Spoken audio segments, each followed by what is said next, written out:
Welcome to our channel. Today we how to log into Expensify, easy tutorial step by step clearly. To log into Expensify, start by opening your web browser. Type in the URL www.expensify.com and hit enter.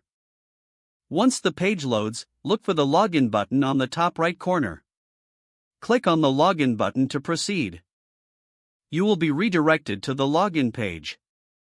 Here, you need to enter your email address associated with your Expensify account.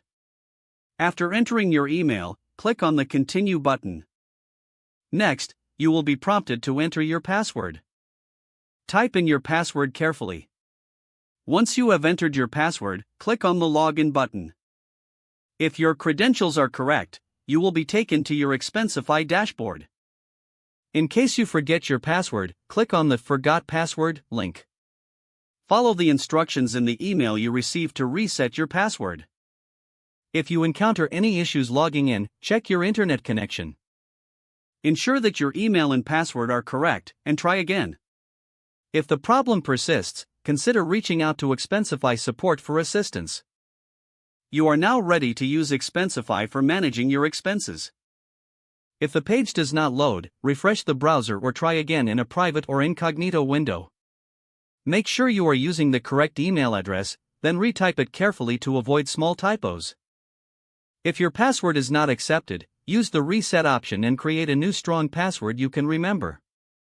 Check your spam folder for verification or security emails, then complete any requested confirmation steps.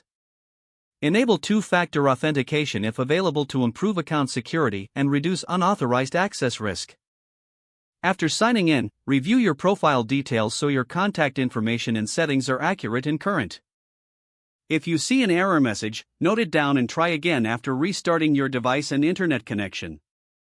Log out when you finish, especially on shared devices, to keep your account and payment information secure. If the page does not load, refresh the browser or try again in a private or incognito window. Make sure you are using the correct email address, then retype it carefully to avoid small typos. If your password is not accepted, use the reset option and create a new strong password you can remember. Don't forget to like this video and subscribe to our channel for more step-by-step tech guides.